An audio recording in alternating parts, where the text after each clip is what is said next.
Siyempre, may interview kanina si alias Totoy sa isang vlogger. So, hindi natin to kilala pero nakita ko to kay Top 1. Pakinggan natin yung interview niya kanina. Kung anong pasabog na naman. Ano na naman tong pasabog ni... Hindi na talaga nauubusan ng pasabog itong si alias Totoy, mga absat, no? Pakinggan na. Sir Tony, napakinggan mo na ba to?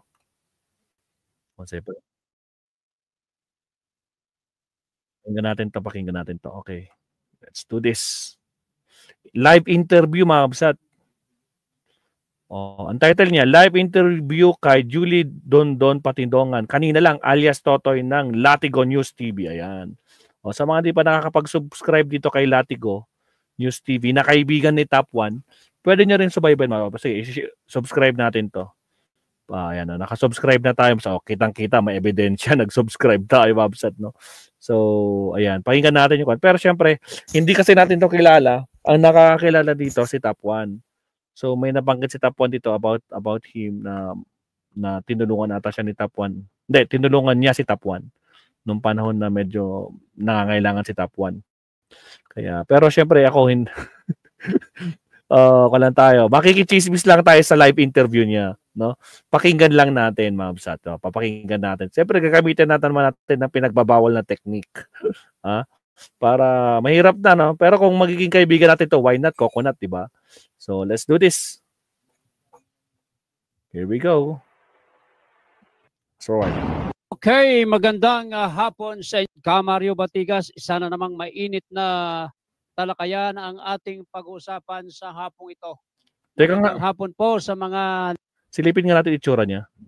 Oh, ito pala si Mr. Latigo. Putragis, lalatiguin pala tayo nito. So, yan siya, mga absat.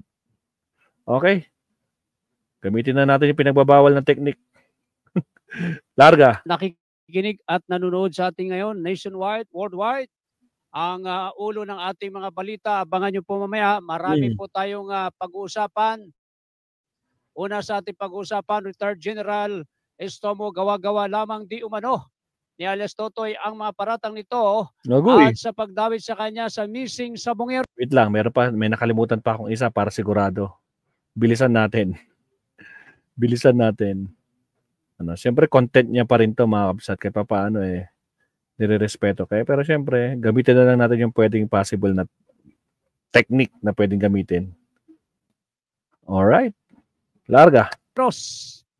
General Estomo nagbabala na magsasampa ng kaso laban kay alias Totoy. Kaugnay ng pagdawit nito sa kanyang pangalan sa kaso ng 34 missing sa Bungeros kung hindi ito magpa-public apology.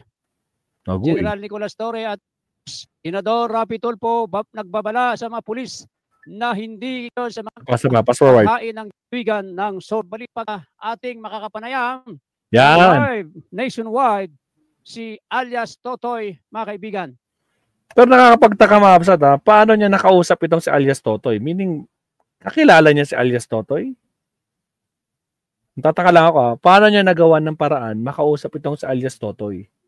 Pero sige, total, makikichismis tayo. Sige, pasok. At nasa linya na po si alias Totoy at atin po siyang kukuhanan ng pahayag kaugnay pa rin sa mga birada ni General Estomo sa kanya na sinasabi ni General Estomo ay gawa-gawa lamang di umano ang mga paratang ni alias Totoy at walang katotohanan at kailangan daw nito mag-public apology. Nandiyan na ba? Nandiyan na. Papasukin na natin. Papasukin si alias Totoy. Magandang hapon po. Magandang hapon din po, alias Totoy, sir. Si Mario Batigas po ito. Wait lang Mario Baticos pala pangalan niya, no? Pero Latigo yung title niya. Dali. Wait lang Nakakon ba? Nakakon naman. Parang normal lang yung takbo ng flow ko ng video. Sige tuloy. Live po tayo nationwide sa Latigo News TV. Yes, go ahead, Mario.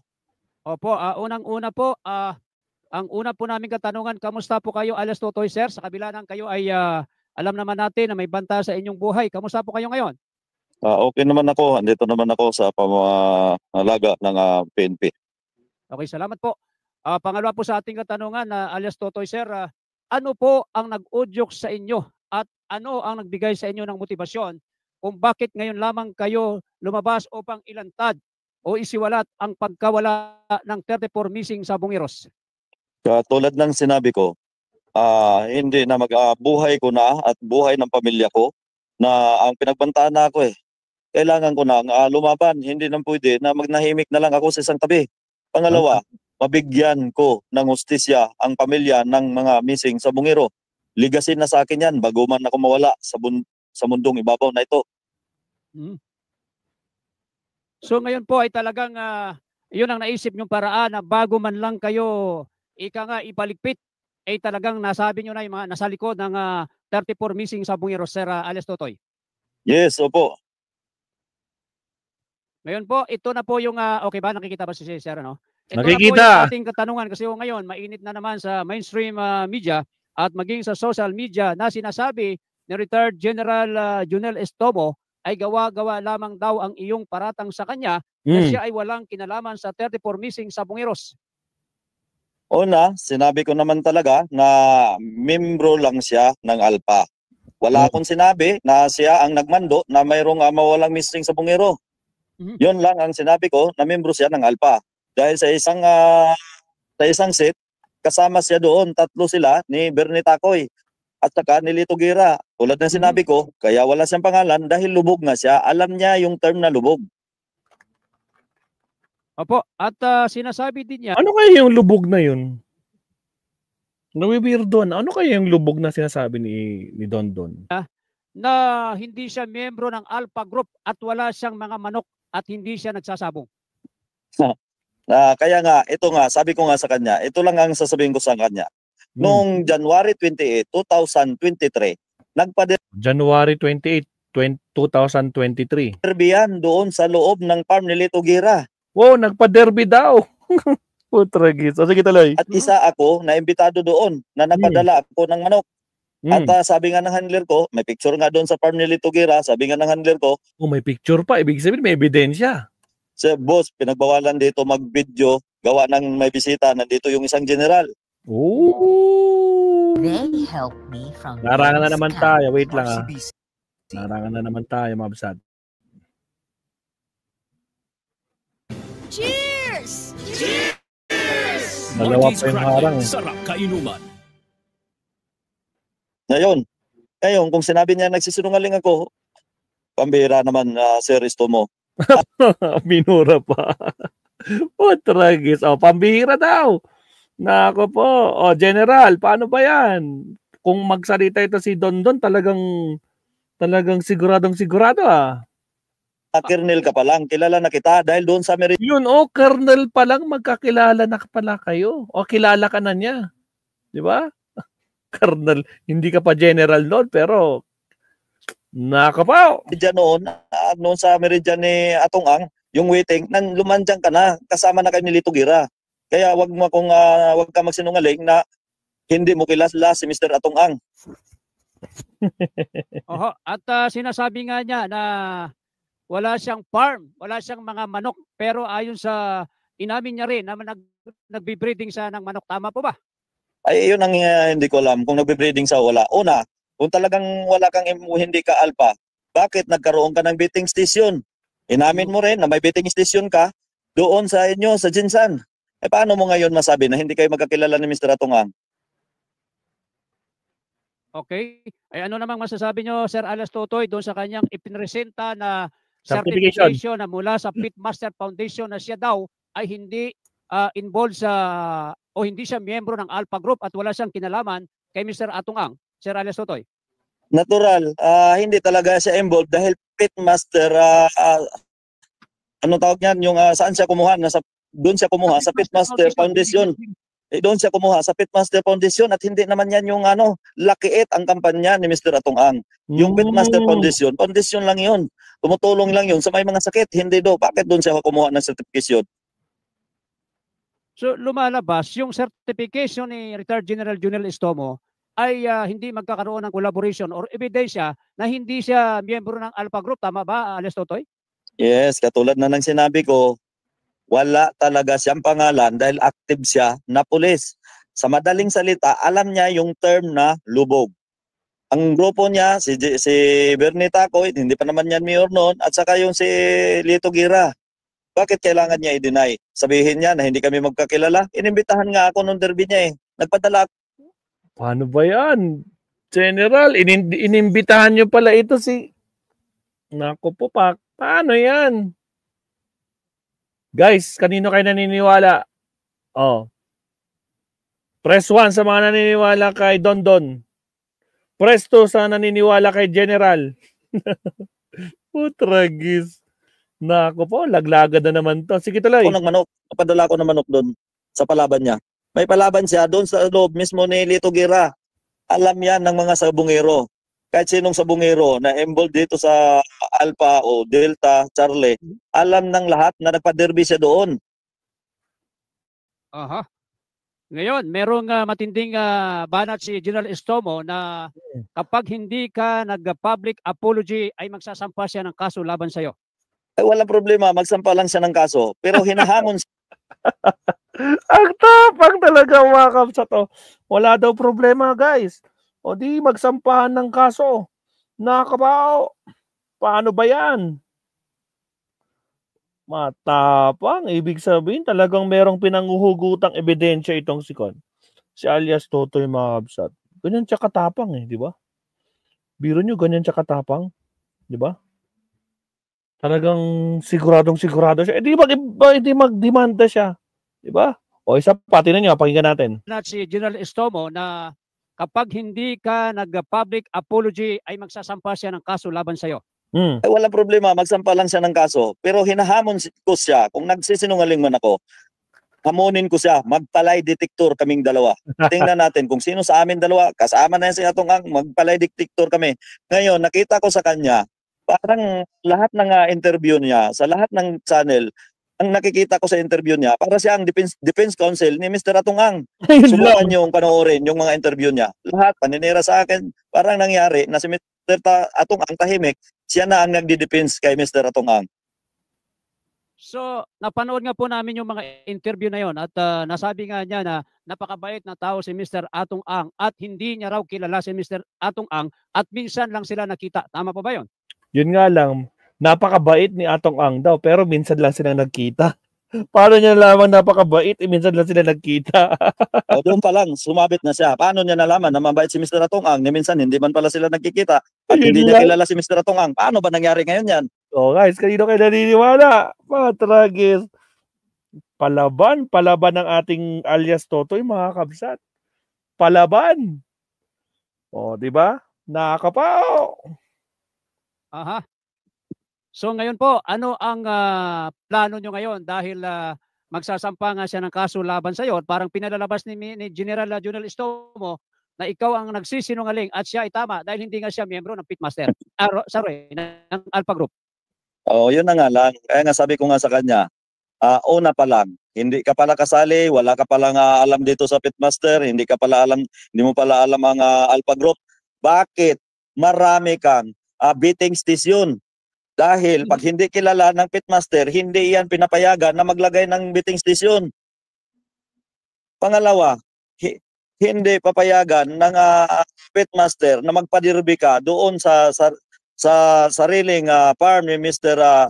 Lito Gira kung walang paalam sa Pitmaster. Paano mo ngayon masasabi na hindi ka kilala na Mr. Atong Ang? Iyon. So, malinaw ngayon, Sir Alias Totoy, na talagang dinidepensa ni General Estomo ang kanyang sarili at maging si Mr. Atong Ang. Tama po ba? Yun na nga. Kaya nga katulad ng sinabi ko kanina, ginawa siyang sa mga interview niya, nakikita ko siya ang defense counsel ni Mr. Atong Ang. Uy, ang defense counsel niya si Attorney Capuna na hindi natin alam kung totoo ba talagang nagbitiw na bilang defense counsel o ano ba, kasi nga wala pa tayong narinig mismo. Pero based dito sa ating mga nakalap na mga articles ng mga, alam niyo na, di ba? Kita naman, sabi nila nagkuan na daw, bumitiw na daw itong si Attorney Kapunan. Ngayon, ang kanyang kuan na ba, defense counsel niya, si kuan na, si General na. Tragis. Nako, magandang kuan to mga kapsat. O siya tuloy. Yung sinabi niya na hindi kami nakita ni minsan, pumunta yan isang beses doon sa farm, tinapik ako, kumusta ka doon? Ano natin, kaya nakakatawa. Kaya sabi ko nga sa kanya, sige, ito na lang kasimple. Magpalay detector na lang tayong dalawa para malaman ng publiko kung sino ang nagsisinungaling sa amin dalawa. Ang tanong, kakasakaya si General. Ano sa tingin niyo, Ma'am Sat? Kakasaba si General dyan para kung sino magsasabi na totoo? Oh, kakasakaya si General. Ang tanong, sana yung mga stream media na nag-i-interview dito kay General, General, hinahamon ka ni Don Don, ni alias Totoy, magpalay detector test. Ano, kakasaka ba? O, di ba? Nang magkaalaman kung sino ang nagsasabi ng totoo, di ba? Biro mo. Kuan yan. General yan, mga kapsat, oh. Makikipag-lie detector sa isang Pero ang sagot ni General, tingnan niyo naman yung credibility niya, tingnan niyo yung record niyan eh. Yun lang. Ang problema, yung mga sinabi niya, yung mga siniwalat niya, tumugma. O di ba, may lumabas na mga sako-sako diyan na may laman ng mga kalansay na. Tapos may buhangin, 2 sako ng buhangin, no, di ba? Sinabi ni Secretary Boying kakahapon. O, ano na? Di ba, Naomi Chin? Shout out, kabsat na yung Diyan ka pala. Magster Artabia, shout out. Sino may utang? Inutang ba? Patay tayo dyan. Tuloy. Okay, bago tayo magpaalam, Sir Dondon, meron ka pa bang dapat sabihin at mensahe sa taong bayan at sa mga kamag-anak ng mga nawawalang sabungero? Go ahead. Sa mga kababayan, mga Pilipino, mga kababayan kong Pilipino, ngayon, hindi ko ibuwis ang buhay ko dito, ang buhay ng pamilya ko, kung kasinungalingan lahat ng sinasabi ko dito. Kaya ako naman lumutang dahil sa pagbanta ng buhay ko at buong pamilya ko. Pangalawa, gusto ko lang mabigyan ng hustisya ang mga pamilya ng nawawalan ng missing sa bungero. Bago man mawala ako sa mundong ibabaw nito, mayroong legacy, si Dundon Patidungan, na napatunayan na hindi ako nagsisinungaling. Una pa lang, kung sinabing nagsisinungaling ako, nung tinuro ko yung taalik, bakit ngayon ang daming nakuhang buto ng tao? Ilang sako nang nakuha for the 7 days. Although wala ngayong araw na to, guys. Guys, yung update, as of now, wala sila nakuha. Bakit? Hindi magandang panahon. Dito nga sa Baguio, umuulan ng malakas hanggang ngayon. No? Kanina pa, non-stop. So, hindi po magandang panahon kanina, Ma'am Sat. So, malakas ang alon. Masyadong tawag na to, yung loob ng lake, sobrang blurred talaga, hindi siya ganoon kakalmado. So yung mga anong tawag doon, yung mga naghalo-halo na lahat ng mga particles doon. Wala silang nakuha ngayon. So sabi, pahinga muna sila. Kasi nga safety first muna, di ba? Kung okay na yung panahon, edi balik ka agad. Ganoon lang 'yun. O sige, tuloy. O sino ba sa amin dalawa? General Estomo, sir, sino ba sa atin dalawa ang nagsisinungaling? Tingnan mo nga, sino sa atin dalawa? Una, sabihin mo sa akin, sinabi mo sa publiko na isang bisis mo lang nakita si Mr. Atong Ang. Ang tanong ko dito, hindi mo pala kilala si Mr. Atong Ang. Bakit kakipagkita ka sa kanya? Sa anong dahilan? Yun lang ang tanong ko sa iyo, General Estomo, sir. Okay, Sir Dondon, meron ka pa bang dapat sabihin o okay na sa iyo? Sa lahat ng mga nanonood, nakikinig dito sa iyong programa, sana, yung iba kasi negative na kaagad ang tingin nila sa akin dahil ako daw. Ang mga negative lang dyan, doon yung mga kampi sa kay Atong Ang. Kilala naman natin kaninong kampo ang kumakampi kay Atong Ang. Diba? Yung kung kanino connected din, yung amo nila. Diba? Connected yung si Atong Ang doon sa amo nila. Diba? Yun lang. Napakahalata na. Obvious na talaga yun. Sinungaling, ako daw ay gumagawa lang ng kwento, ay ako daw namimira lang daw. Ako, sabihin ko sa inyo, sa mga nakikinig dito, hindi ako sanay na mayaman dahil ipinanganak ako na walang-wala. Ang gusto ko lang dito, mabuhay ako at may paglabang ko ang katarungan ng lahat. Yun lang ang akin. Dahil ito si Mr. Atong Ang, sobra-sobra na ang mga ginagawa niya. Hindi na dapat siya mapatawa dito. Sabi ko nga nung una, hindi lang sa missing sa bungero. Ang dami niyan. Ang daming pinapapatay niyan si Mr. Atong Ang. Sir Alias Totoy, at ngayon ay naisampa na raw yung kaso sa Department of Justice kaugnay sa iyong mga complaint affidavit. Ano po bang update dito? At ang balita natin, nakahanda na PNP na arestuhin ang mga taong involved sa 34 missing sa Bungeros. Nako po. Sa totoo lang, inaayos lang ng mga abogado ko at saka sa na para tinitingnan lang talaga ang legality, lahat ng isasampa ko. Siguro, by next week, magkaalaman na to. Maraming salamat po, alias Totoy, sa iyong panahon. Isang malaking karangalan na ang programang itong Latigo News TV ay makapanayam kayo at madinig kayo ng taong bayan at buong mundo ng mga Pilipinong nakikinig at nanonood kaugnay pa rin sa 34 missing sa Bungeros. Maraming salamat, lalo na sa iyo, Kamaryo, na isa akong inimbitahan mo sa kahit konting pagkakataon. Salamat po. Okay, mga kaibigan, maraming salamat po. Alias Totoy, mga kababayan, yan po ang ating live interview kay alias Totoy or Julie Dondon Patidungan. Alright, ayos. Mahaba-haba yung live